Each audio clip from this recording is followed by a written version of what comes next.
A parachutist jumps from an aeroplane and his speed of descent is given by this particular function. We want to show that it will take 5 ln 5 seconds to reach a speed of 40 meters per second. We're interested in solving for time, t, and we know that the Vt is given to us to be 40 meters per second. We can substitute the Vt for 40 and rewrite 50.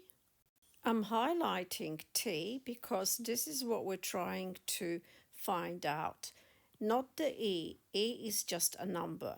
Let's rearrange for t so that we have 40 and we'll divide it by 50 and we're left with 1 minus e to the minus 0.2 t.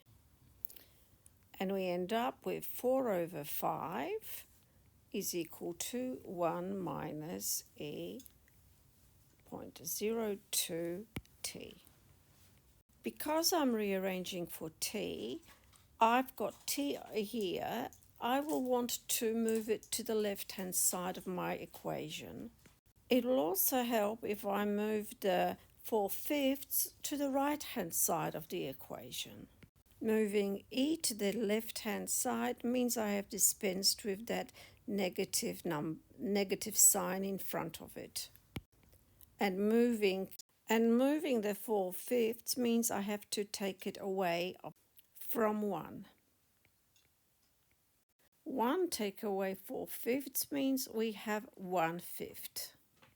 Because t is in the exponent, we are forced to use ln to both sides. There is a law that says ln a to the b is b ln a, and we will utilize this law to move this exponent in front of the ln.